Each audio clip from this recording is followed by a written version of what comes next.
hello hi नमस्ते जय जगन्नाथ मु संदीप रथ आपण मन स्वागत करुच्ची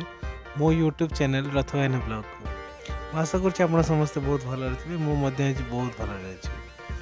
आज वर्षा पाग हो तो आज आम गोटे गोटे पकुड़ी छाणी देखी चलते आज आम बिना पियाज रसुण आज पकुड़ी छाणी ठीक अच्छे आज वीडियो जब आपको भल लगे तो मो वीडियो को लाइक करेंगे शेयर करेंगे आ मो चैनल को जब आप सब्सक्राइब करना और फर्स्ट टाइम मो वीडियो देखुं मो चैनल को सब्सक्राइब करने सहित बेल आइकन प्रेस करेंगे जहाँफल कि मुझे जो नुआ वीडियो अपलोड करी तार नोटिफिकेशन आपण पहुँची तो ठीक है चलते डेरी न करी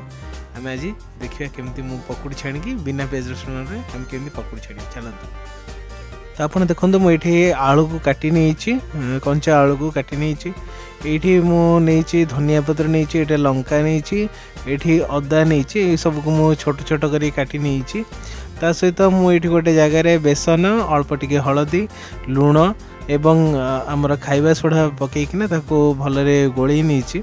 आम से अल्प परिमाण में आम ऐड करवा आमर जुआणी ऐड करिवे जहाँफल कि आमर जुआणीटा हजम करिबारे हेल्प करिवो ता सहित गैस भी हेनी जो मानकर गैस प्रॉब्लम थाए से तेल छणाछणी खाइले तो से आम से जुआणी टी ऐड करदे मुझे हाफ टेबल स्पून जुआणी नहीं से ऐड करदे ता सहित आम से बंधा कोबी आम काटी नहीं आम से बंधा कोबी भी ऐड करदे आम सबको बहुत भलरे से मिक्स करदे मिक्स करके आम किसी समय रखीदे तापर से सब जिनस भलरे टिके फुली गला आम जेहेतु से खाଇବା सोडा भी पकई अल्प टिके परिमाण में कहीं बेसी यूज करवाटा ठीक हुए आम से सबको एकाठी भलरे फेंटिकिना किसी समय रखीदे 10 ରୁ 15 मिनट तापर आम जो से पकुड़ी छाणवा ताले पकुड़ी गुड़ा बहुत भल फुलियो आ भल माने भीतरटा भी बहुत सॉफ्ट रहिबो आम बहुत भलरे आम भलरे गोले नवा पूरा भल से आप गोलेबे जहाँफल कि किसी बिंडा रही तो आप जो गोलेबे बहुत भलरे गोलेबे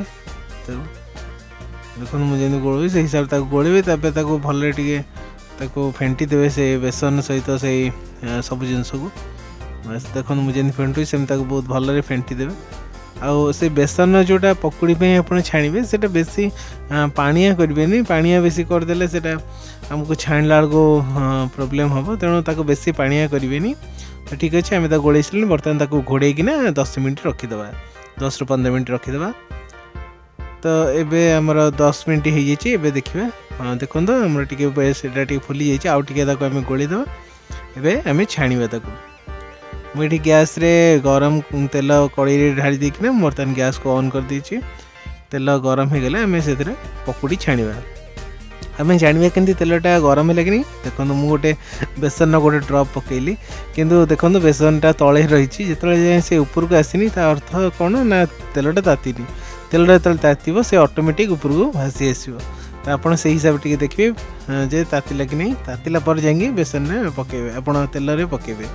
पकुड़ी छाणिया देखो से ऑटोमेटिक देखो ऊपर पलि आसला तो ये आम जान तेल तातिला तो ये आम से पकुड़ी छाणवा तो चलते आ डेरी न करी आम पकुड़ी गरमा गरम ये वर्षा पागे पकुड़ी छाणी खाଇବା चलते आम से सब जिन को नहीं बर्तमान आम छाणवा पकुड़ी चलते देखो मुझे पकुड़ी पकाऊँ देखो जो आम से जोटा बेसन जो सब जिन पकई गोली बर्तमान आस्ते आस्ते किना पकाऊँ देखो बेसन जेहेतु तेलटा ताती तेणु देखो आमर पकुड़ीटा भी भल हम कहीं पूरा मैंने बेसी तेलटा जो पकेबे तेलटा अत्यधिक बेसी जोर ताती न कि मूल ठंडा भी नाने ठीक नॉर्मल थी मैंने बेसी गरम कि बेसी ठंडा भी नथिबो से हिसाब से आप पकुड़ीटा पकेबे जदि आप जो यहाँ करेंगे से सब मीडियम फ्लेम रे करेंगे बेसी हाई फ्लेम रे पकुड़ीटा छाणवे ना ऊपरटा माने रेड हो कि भीतरटा कंचा रही तेणु आप मीडियम फ्लेम रे पकुड़ीटा को छाणवे बर्तमान आम आरपट साइड उल्टे देवा दीपट साइड भलरे कुक हो टिके रेड है आसला बेलू आम काढ़ी प्लेट रे रखीदे तो सांगे सांगे ओल्टेबेनि भी जो आप तेल पकेबे सांगे सांगे पकुड़टा ओल्टेबेनि 1 मिनिट टाइम देवे 1 मिनिट पर ओल्टेबे 1 ରୁ 2 मिनिट पर ओल्टेबे नचे तो भांगी जीव बेसी देखो आम एमती बारंबार 2 ରୁ 3 थर एमती आम एपट सपोर्ट करेंगे गोटे पट टिके भल फ्राए गला नेक्स्ट आर पटा को आम टे भल फ्राए करदे 2 पट साइड हेल्ले आमर 2 पट जाक बहुत भल कुक हो पकोड़टा भी बहुत भल लगे और किसी कंचा भी रही तो बर्तमान देखो रेडी आसला बर्तमान आम छाणीदे छाणीदे आम पकोड़टा को सब देखो मु गोटे थर नहीं पारनी तो से खसी पड़ी देखो आम पकोड़ी केते सुंदर दिशुची देखो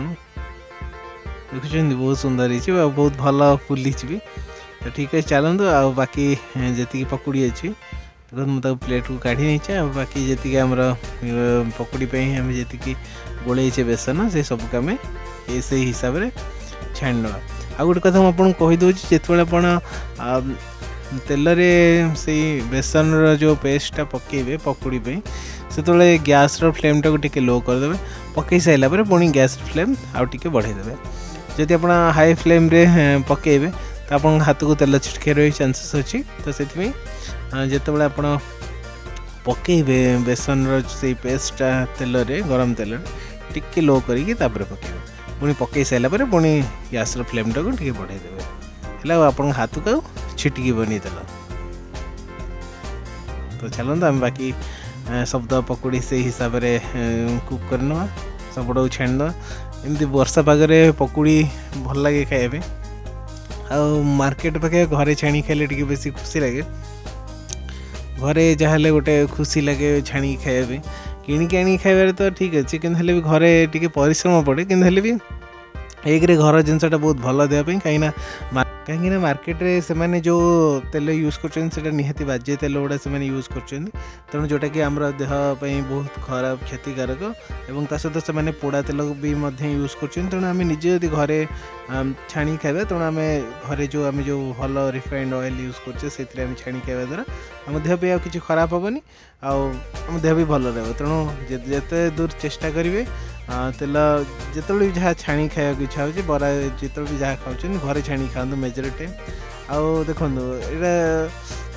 पुओ पिला जो मैंने से तो सब छाणी खाई पारे से बाहर खाइबा बाध्य किंतु ट्राए करेंगे जिते द्वारा से घरे छाणी खाइबे तो ठीक है चलते आम बाकी तक छाणीदे सब तो हिसाब से मुझे सब पकोड़ी छाणी नहीं देखो केते सुंदर आम दिशुची पकोड़ी तो जी मुझे बेसन गोलैली सब छाणी देती देखो केते सुंदर दिशुची चलते प्लेट को सर्व करिए टेस्ट कर मुझे किसी लंका भी छाणी नहीं देखो केते सुंदर दिशुची